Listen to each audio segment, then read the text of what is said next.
So give that a minute. Maybe spam some links. Do it.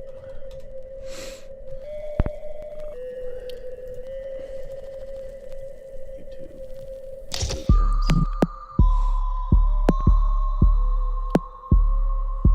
I made all kinds of custom stuff.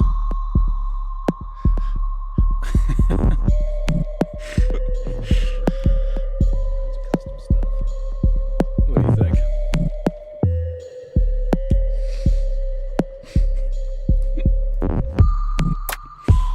You know, you're gonna like this transition. Let me tell you. When you watch this thing back.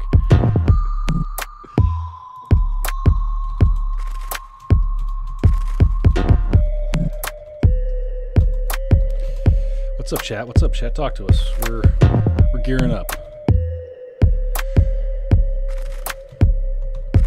This music is epic.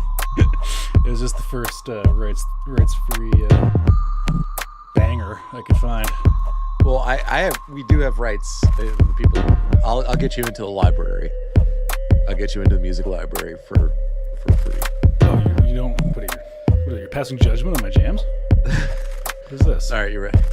All right, ready for the big. This is the big transition, boys. You guys are gonna really enjoy this.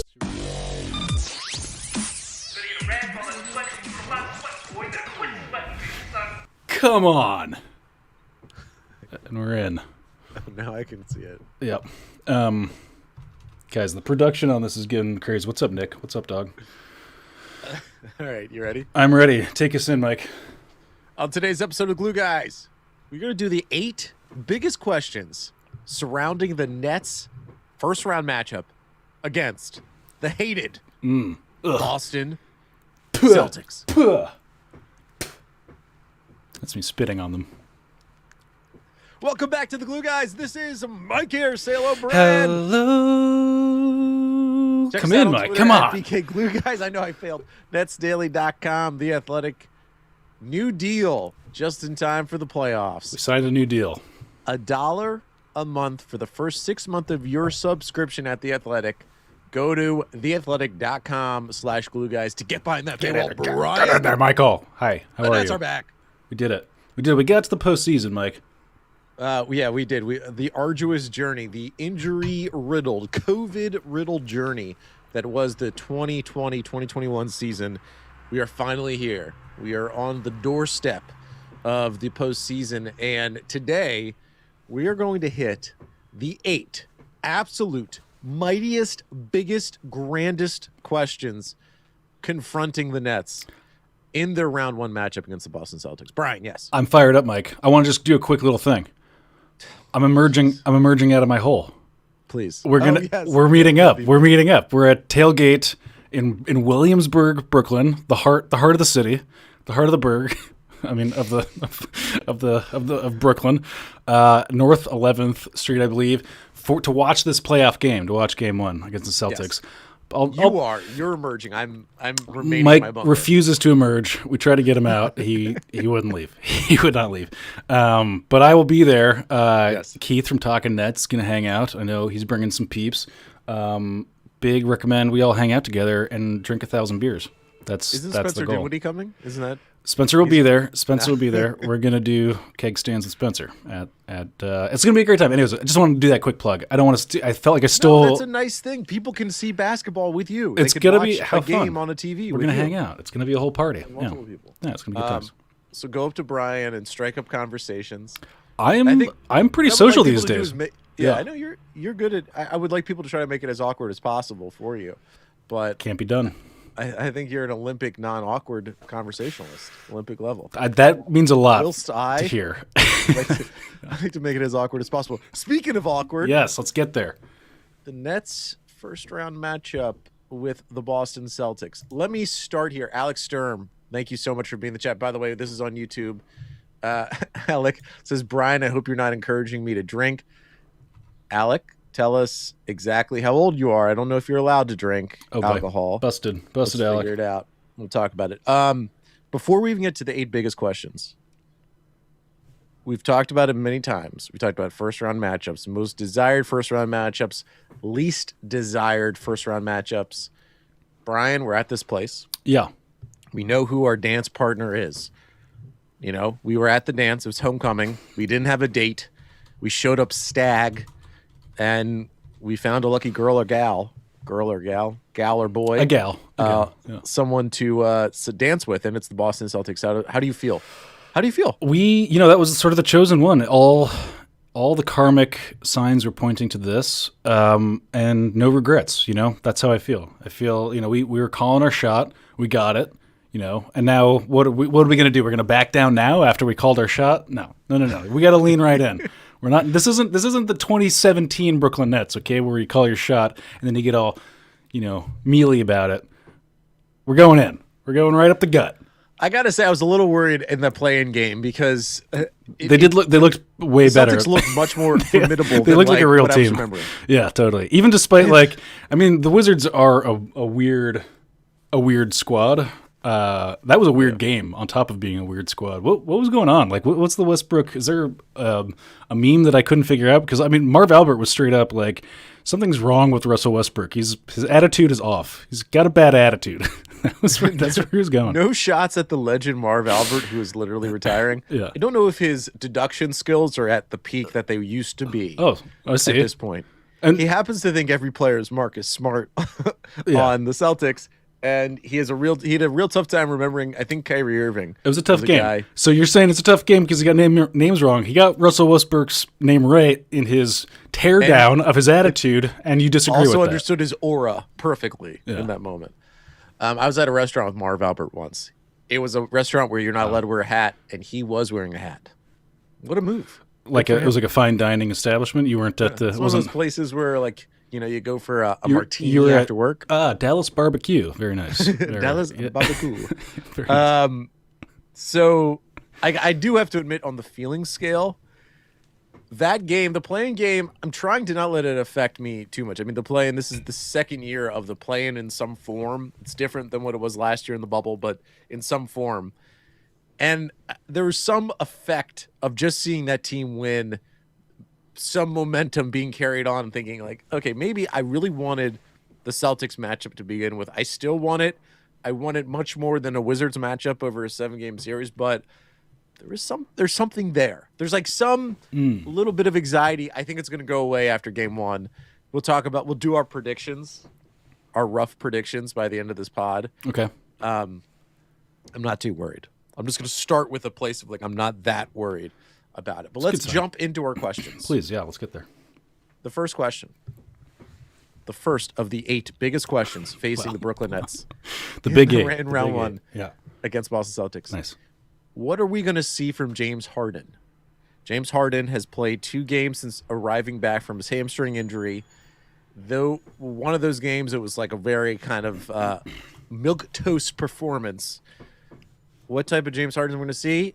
My prediction is he's going to be fantastic, and we're going to remember the greatness, the MVP candidate level James Harden.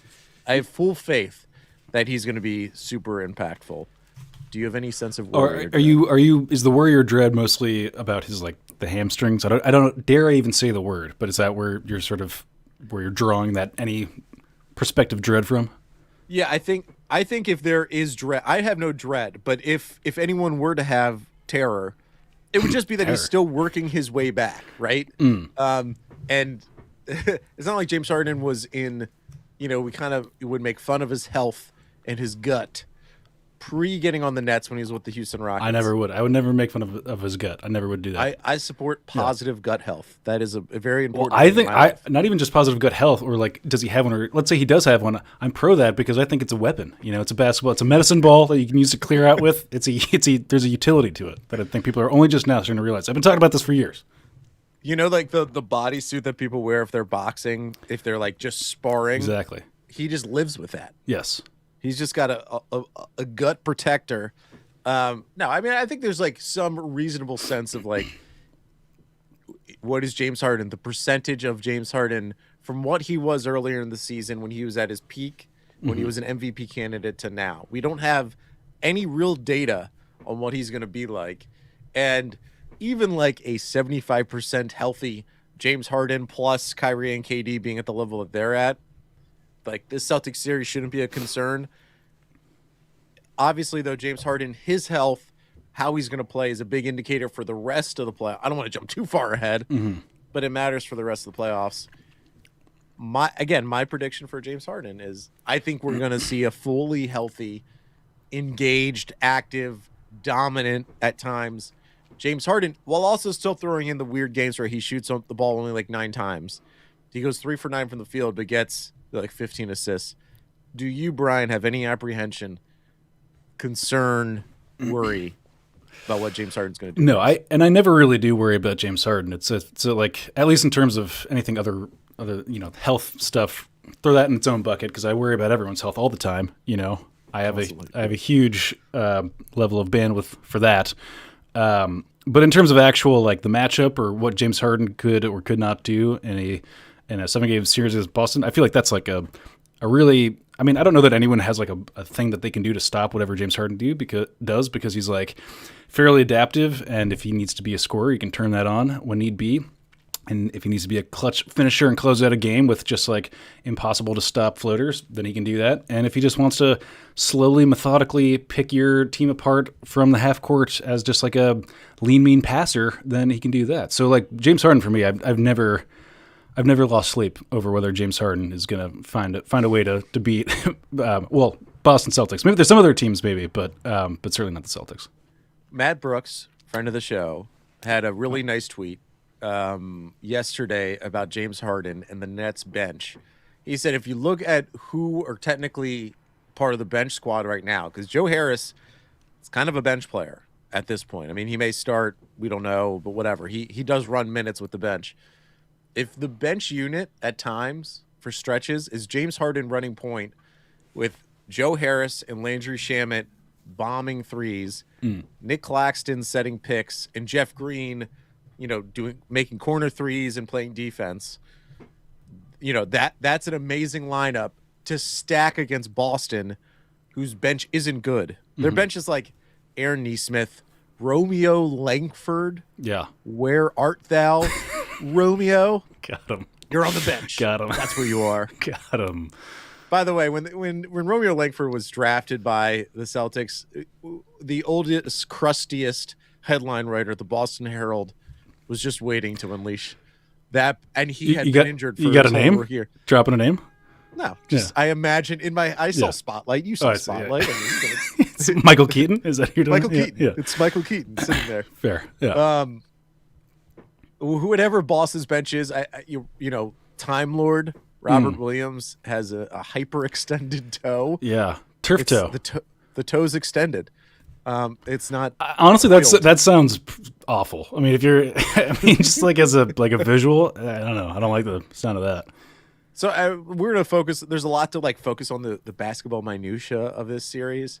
I think one clear thing is that the Nets starting lineup has much more talent than the Celtics. Brad Stevens himself.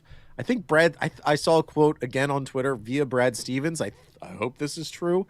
That Brad Stevens has said the Nets are the most talented team I think I've seen in the NBA assembled since I've been here. Yeah. Wow. He's really laid it on thick, trying Brad. to get an assistant coaching job with Steve Nash. He says, he was like, didn't he say the thing where he essentially said, yeah, the Nets are really good. We have a real, basically I don't know how we're going to beat them. Yeah. I don't know what we're going to do. With the same squeaking and the elevation of the prepubescent bar mitzvah boy type vibe that he has going on. I appreciate his full-throated management of expectations. That's he's like, I just want to make sure we're all on the same page here. It's important. The Boston Herald, headline writer, calm down. Yeah. We are let's just focus on let's get a game out of them. Yeah. Let's eke one out. But the Nets their starting lineup has more talent, and the bench unit.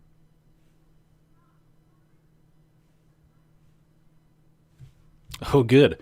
Oh, hey, chat. We're here together. Oh, there you go. You back? I'm back. Don't worry. Right. It's a Zoom issue.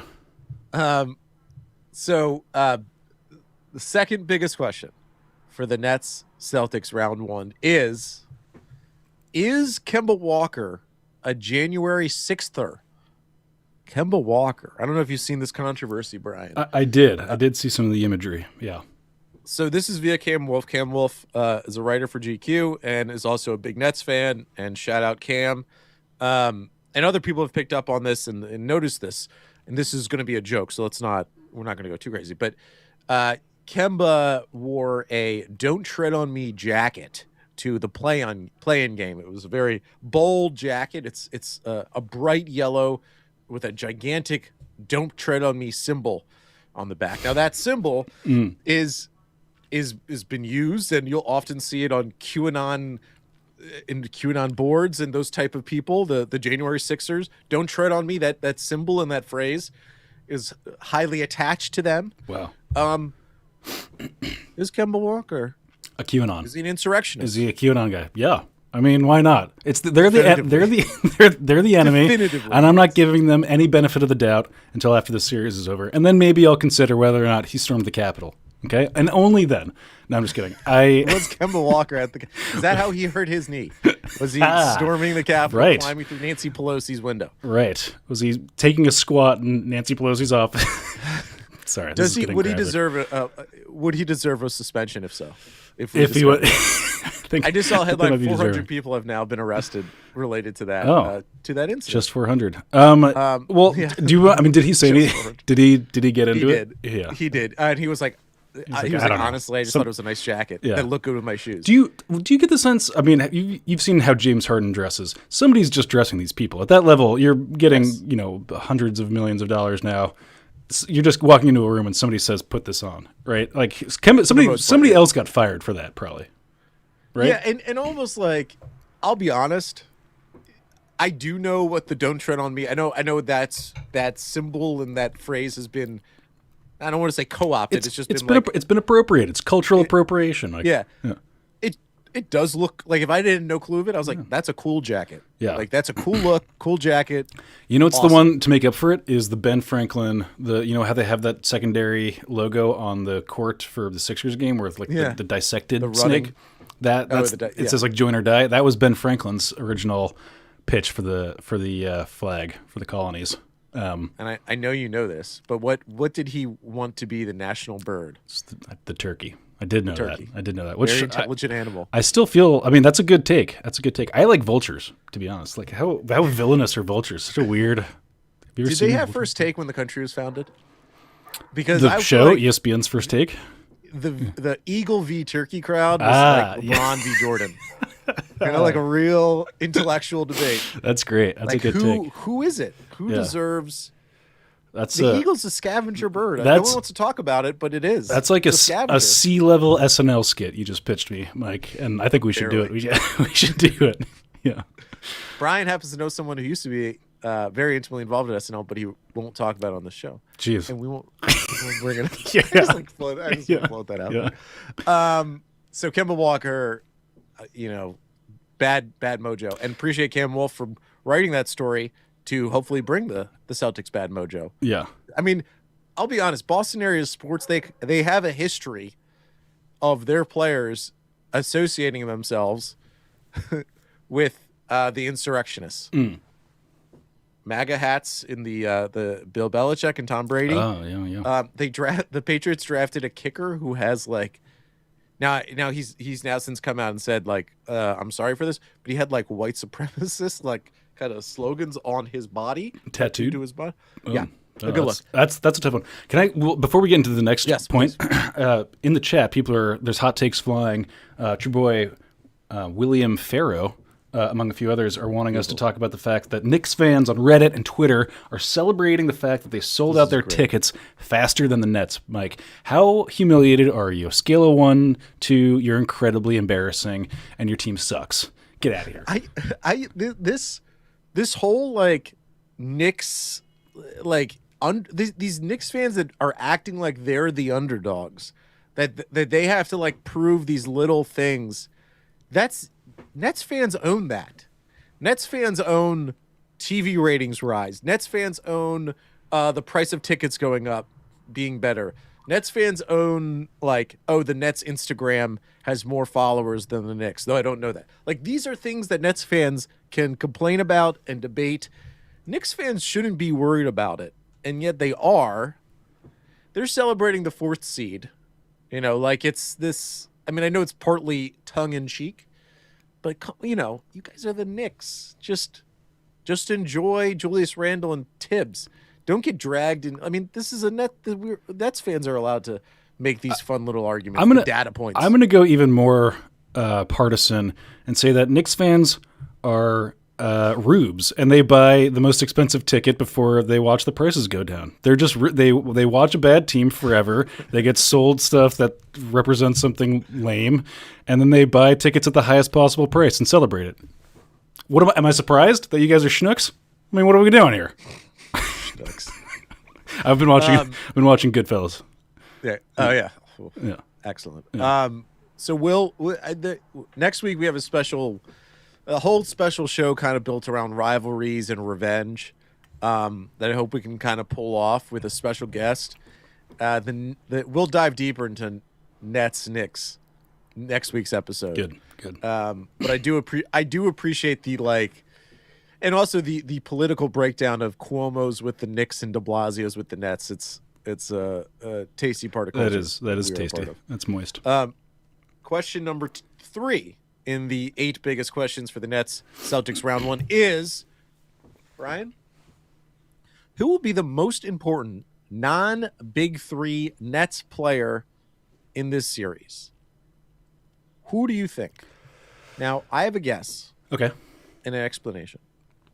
So I think there's a list of candidates that you could go with. Obviously, you can go Joe Harris. You could go Nick Claxton, Blake Griffin, Jeff Green. I'm going to go Bruce Brown. Okay. Specifically because, one, as he told us on our show, Bruce Brown was a Celtics fan growing up. He grew up in Massachusetts. He loves to play in Boston. He grew up a Rajon Rondo fan. That was his favorite Celtic. I think this series is going to mean a lot for him personally. I like that he's going to bring that energy into this series. And if you kind of look, like, there's a funny, I don't know who put this out on Twitter a while ago, was like, who's going to guard Jason Tatum for the Nets? Like, who's going to do that?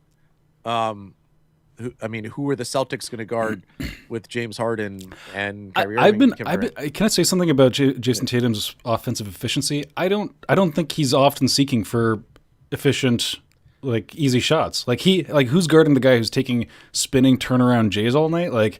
Doesn't matter. That's a difficult shot, and he's going to get it off against basically whomever. It's I don't know. There's a lot of I think that there's a comparison that people don't often make with Tatum that I've been keyed in on, which is slightly leaner mellow. There's a firm mellow vibe to his desire to sort of stop and operate at the elbow with some twisting, turning BS that I think if he trimmed the fat on that part of his game, he might be a whole lot better. But in terms of who guards Tatum, it's not like a matchup difficulty situation if that's one of your if 35% of your shots are coming from those types of looks. Well, and it's also the Nets want to treat the way the Celtics treated Kobe Bryant in their NBA finals many years ago is the way the Nets want to treat Jason Tatum, which is there's really no one else on the Celtics that you're uber concerned about. Sure, there's Evan Fournier, Kemba Walker. There are guys, they're a playoff team. It's not like they're devoid of talent.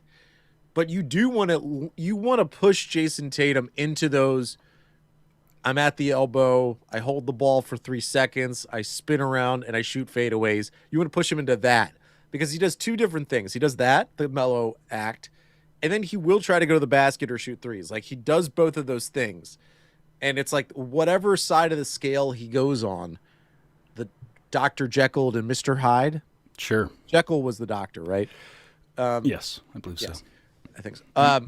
Whatever side he goes, you want to push him towards mid-range. You want to push him towards that type of stalling offense that where if he gets his bucket, that's great. If he doesn't, it ruins the offense. Right? So that's where you want to go towards him. And that's why I think Bruce Brown is going to be important. Not that, the height difference between Bruce Brown and Jason Tatum is fairly large. It's 4 inches at least. But I think they're going to put some Bruce Brown pressure on Jason Tatum because Bruce is a little bigger. He can kind of body him up a little bit. He is, of course, athletic enough, quick enough to sort of handle any drives to the basket. And if you're going to have Bruce Brown starting, the reason why he's starting is defense. So put him on Tatum.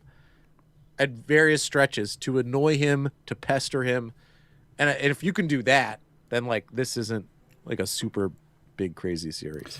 Do you have a role player that just intrigues you? I do. You're excited to see. I do. It's, it might be criminal to call this a true role player, although I think he almost verifiably is. But I think Joe Harris, I'll be pretty keyed in on. Yeah. Mostly he's coming off of an injury-ish thing or whatever, but also there's a bit of a meme of Joe Harris not really showing up for big games, specifically playoffs from 2 years ago or whatever. I would like to see him shake off some nerves in a first round in which we are heavily favored. I think that would be an important data point to see come to fruition. Just him very naturally coming in, hitting his shots, being peak Joe Harris. Because of any of the few orbiting sort of questions, even if they are questions, is like, can Joe Harris show up for big games? Let's knock this out early. Bang this out. Joe Harris is leading the NBA in catch and shoot threes, 51.5%. Okay. But is he just a 3-point shooter, Mike? Can he do more? Can he do anything else? Is there anything?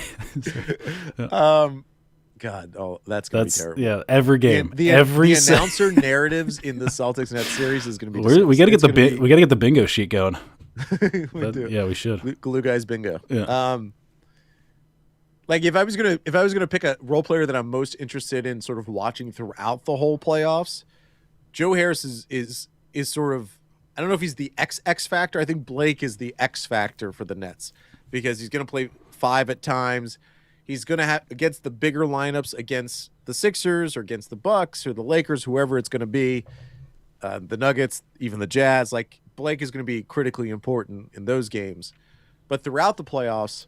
Like if Joe Harris is doing what he just did in the regular season, only that, right? Like hitting threes at the same exact clip, no more, no less. The Nets offense is going to be devastating. But if he's not hitting threes and he's taking 7 threes a game and he hits 2 of them and doesn't really, do much else, and then those minutes you're not getting much out of him.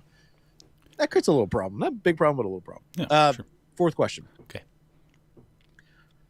Number 4, biggest question for the Nets Celtics round 1 is, how much should we account for Kyrie's emotional connection to the Boston Celtics?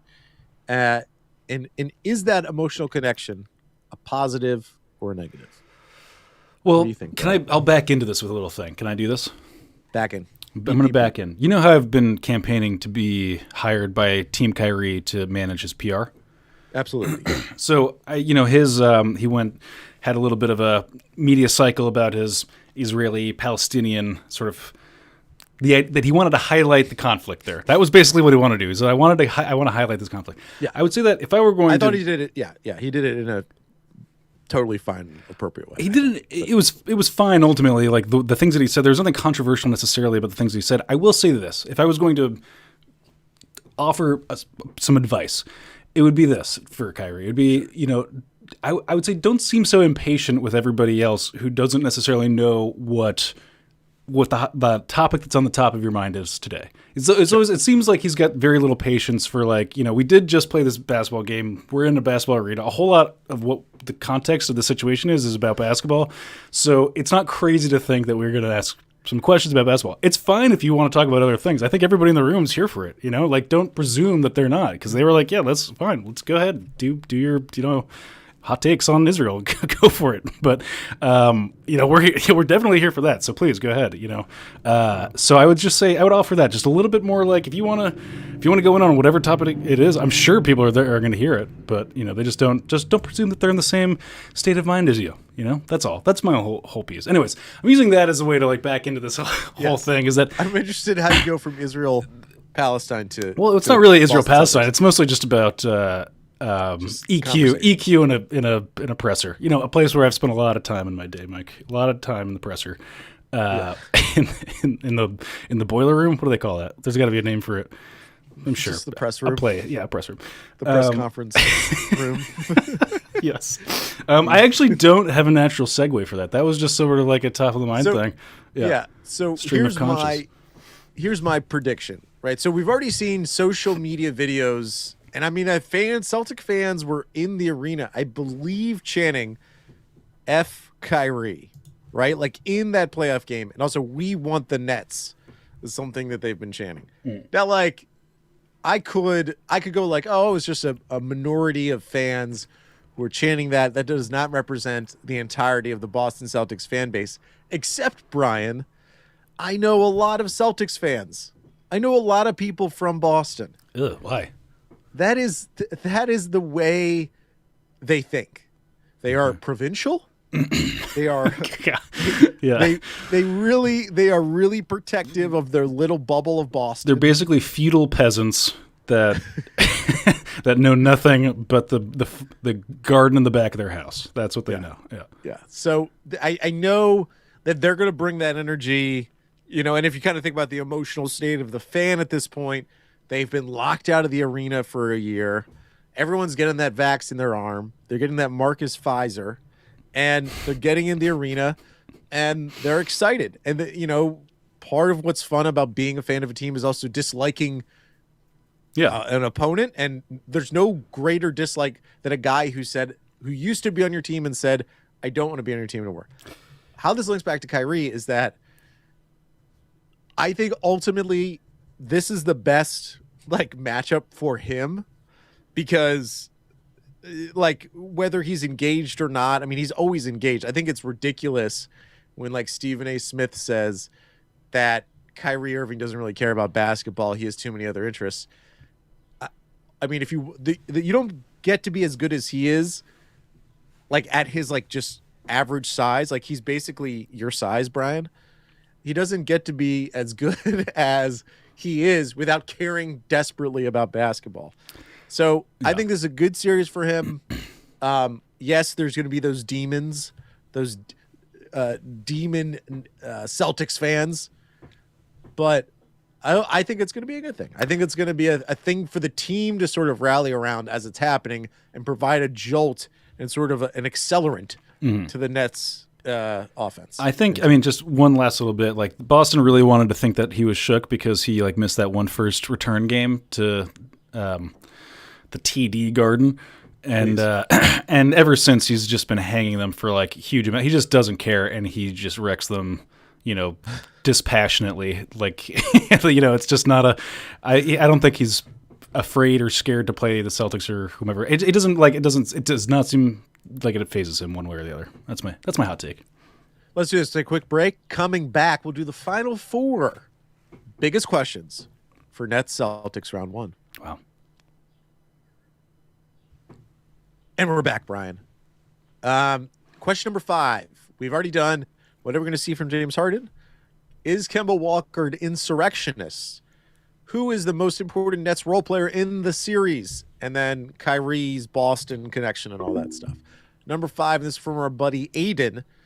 He is Scottish Nets blog.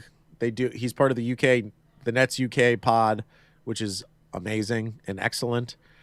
He asked this, and this is fairly simple, but I agree with it. What do you think will be Nash's rotation for this series? And what do you guys think should be the rotation for this series? I think this really comes down to a question of, ultimately there's guarantees to be in the rotation. KD, Kyrie, Harden, Blake, Jeff Green, Joe Harris, Bruce Brown, Nick Claxton, and Shamet. So really this comes down to, should DeAndre Jordan play?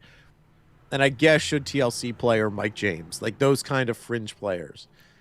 I will very quickly say, if Mike James is playing, it's because someone else is hurt. TLC, I really doubt is going to get minutes at all in this series. So Brian, DeAndre Jordan.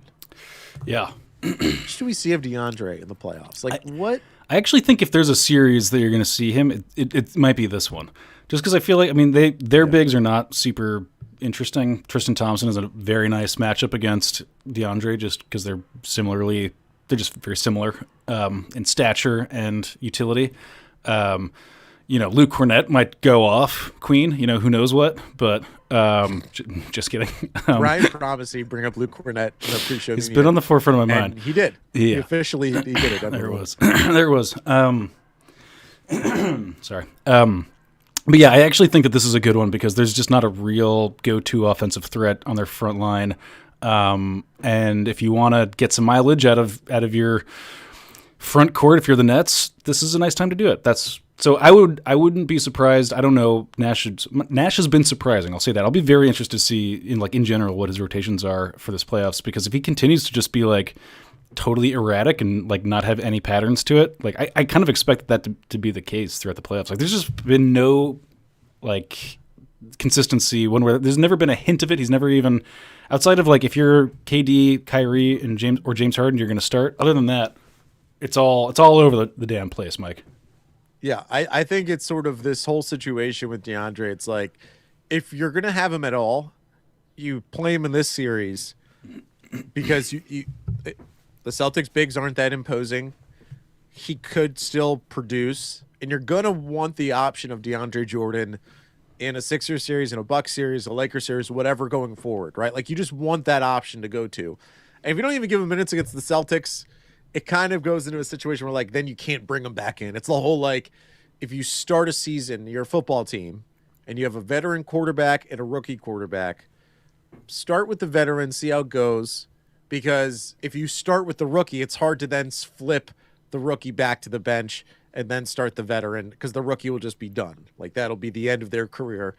They'll be Josh Rosen, and we won't see them ever again. DeAndre Jordan. Mm-hmm.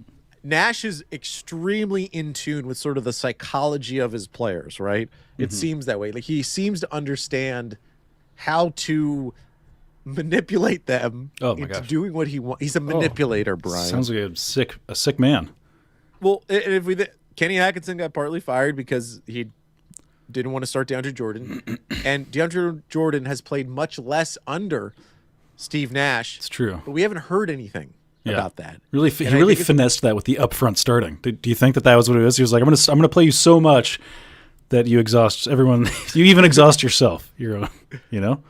And also, I think we've talked about this. I think it's that KD. He basically Nash got Kevin Durant and Harden on his side. Where like he was just sending him cut ups of DeAndre not doing the right drop coverage off of screens, and just Grima Wormtongue to just poured poison in his ear. Be like, KD.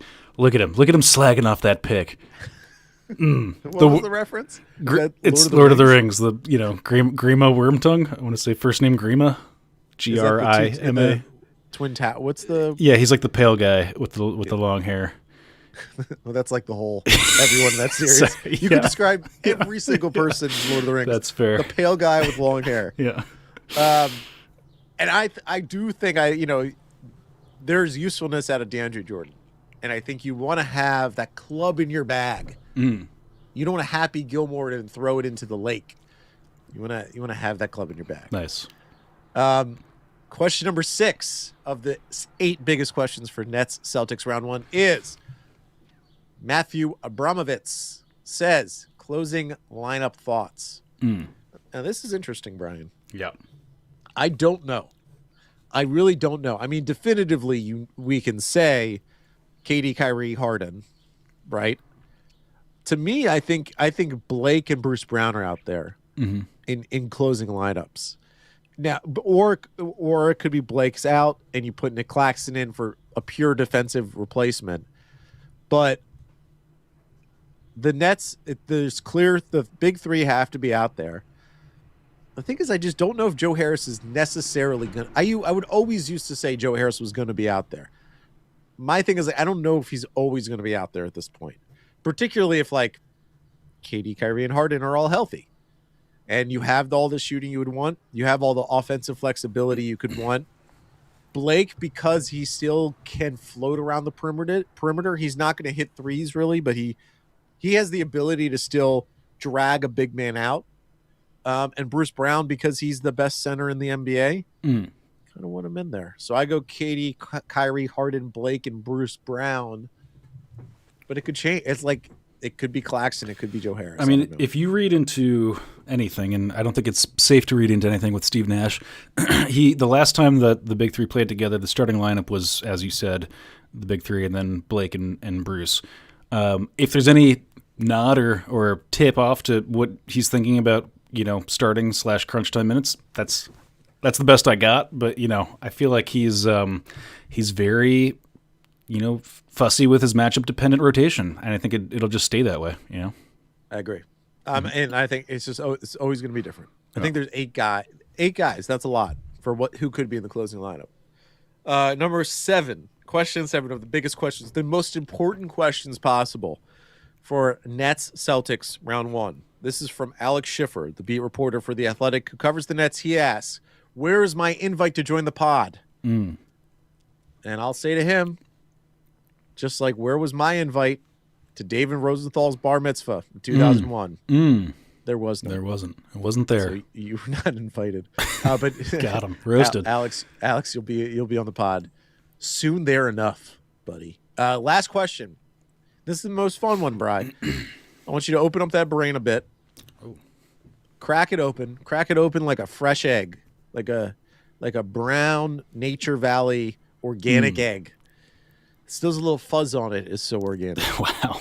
That is organic. Fungus? A fungal egg? Yeah, sorry, go ahead. Fungal egg. Yeah.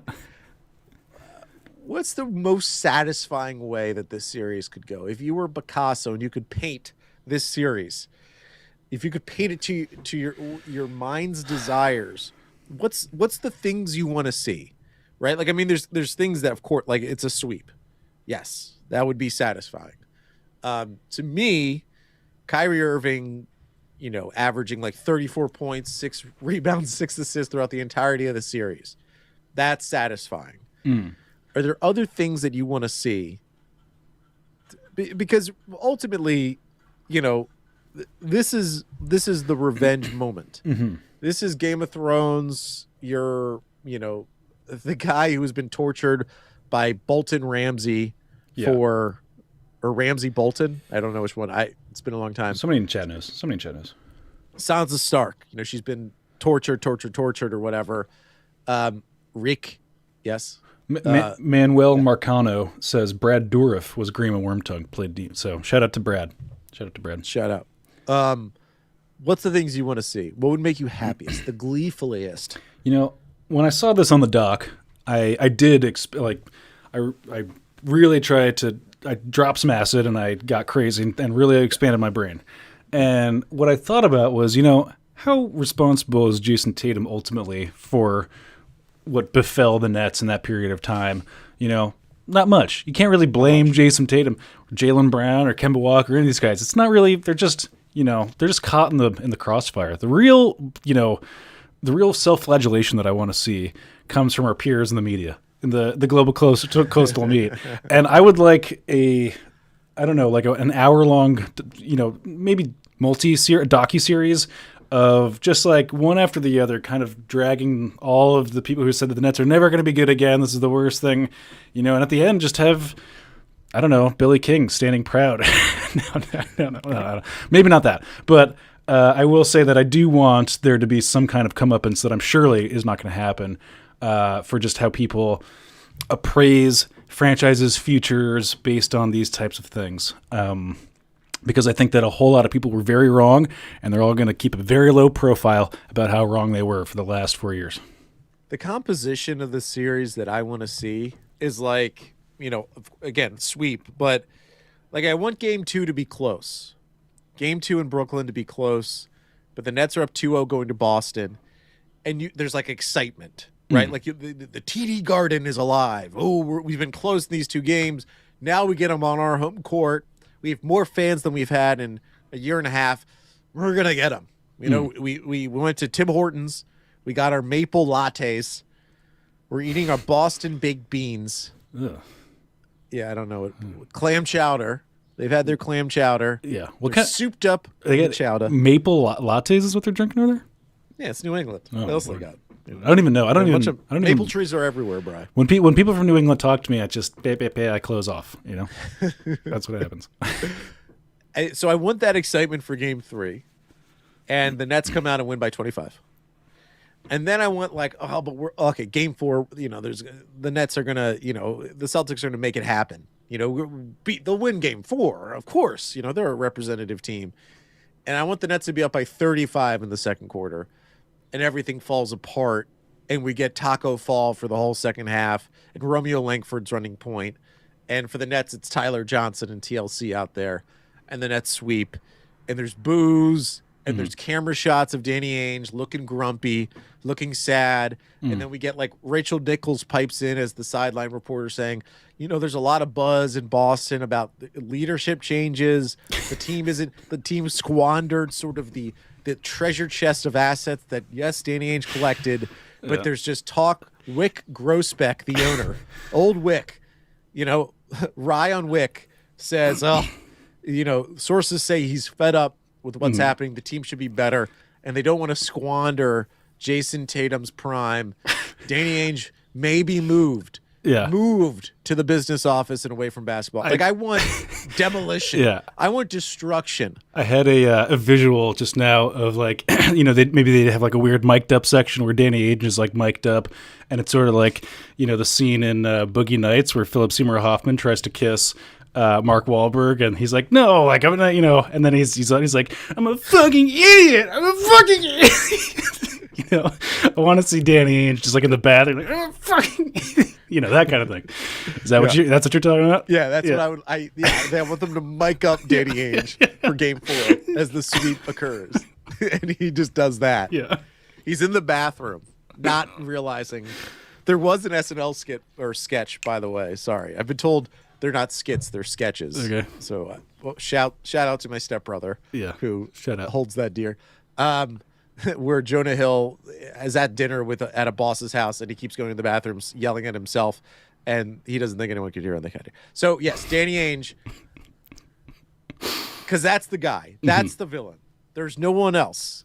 As you said, Brad Stevens, not villainous. Yeah. He's not. No. He's just a pawn. Yeah. In Danny Ainge's game. Jason Tatum should have been a net. Jaylen Brown should have been a net. Kemba Walker, could have been a net, or whatever. But I don't, and I like Kemba Walker, even though he's an insurrectionist. He wore the jacket. I didn't wear the jacket. He wore the jacket. Right. That's what he did. That's on you. So I want that. I want that to be. I want the scene. I need to see it. It's for closure. It's to understand that where the Nets are is where the Celtics thought they were going to be, particularly with Kyrie Irving as the sort of central thread of it all. Nice. And I would not hate it if they brought Billy King out.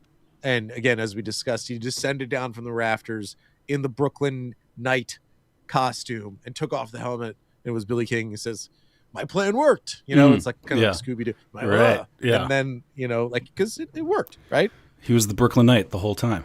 It was a circuitous route to KD, Kyrie, and Harden. But without that trade, the Nets wouldn't have KD, Kyrie, or James Harden on this team. So true. There's no doubt about that. So true. So that's our first round series. Brian, final prediction. I didn't tell you to have one, but I'm honestly just going to say sweep. I'm going to say it's going to be a sweep. I'm not going to be bashful. I think the Nets, if healthy, and they are just a way better team. And if they're healthy, they're a devastating offensive force. Yeah, I really thought about how it would happen that this would be like a gentleman's sweep, go to a fiver. And I just don't. If I'm a betting man, I just don't see it. I just don't see it. I feel like the Nets are not going to lose games 1 or 2. And then if that happens, the integrity of this Celtics team, it doesn't seem like there's a whole lot of, I don't know. I feel like the bottom could fall out pretty quickly in a situation like that. So with that being said, I too think it'll be a sweep, Mike. I do. Yeah, I think it's going to be a sweep. The only thing that I could see happening in terms of like the Celtics getting a win, if there's just like a referee sabotaging the event. Yeah. And they come in and they give Jason Tatum like 20 free throws. I would feel differently if Jaylen Brown was involved in this. I would be legitimately like that's a potentially, definitely 5, maybe 6 kind of game series, and that would be a win for Boston if we went to 6 in that situation, based on how poorly they played up until the point where he got hurt. Well, and think about it, like, so when the 76ers and the Nets played 2 playoffs ago, the Nets, this Nets team, that Nets team with D'Angelo Russell wasn't necessarily as good as maybe the Celtics team, the heights that the Celtics team can reach. But that 76ers team definitely wasn't as good as this current Nets team. And that went 5, and that's the kind of series I could see where like it's competitive-ish, but really like we all have an understanding that it's just not going to produce 7 games. Yeah. I would be floored. I would be on the floor. Yeah. If this produced 6 games. 5 games, yeah, you can see 5. It's really, if it was 6, yeah, I'd be floored. Floored. Pissed. I'd be basemented. You'd be pissed. I'd be bunkered. Yeah. Big time. Thank you so much for listening. At BK glueguys on Twitter, netsdaily.com, iTunes, Apple Podcasts, 5 stars. We need them. We want to have them. Appreciate you, Brian. Oh, appreciate you back, dog. Don't Also, tread on me, Brian. Don't tread on me. Don't Guys, tread tailgate, Brooklyn. We're going to be there watching the game, getting crunk on Saturday, 7:30ish. I'll mosey in there. Mike, where will you be? I'm going to be, what, Saturday? You're going to be up to your ears in babies. That's what you're going to be. You're going to have babies hanging off you. All 15-year kids. Just changing. Yeah. All of them. Yeah. Yeah, I will be probably watching the game on my phone underneath my bed sheets, acting like I'm Nice. sleeping, so my wife doesn't think I'm up too late. Very nice. That's kind of the vibe. Living like a pharaoh. You go, King. Yeah. All right, this is a great episode. Really good. Thanks, Next everybody. week is going to be really fun, hopefully, and we're just going to keep on top of it, folks. So stay with us here. Stay along for the championship ride. Bye. Dream people, I gotta go. Like usually, we like to hang around and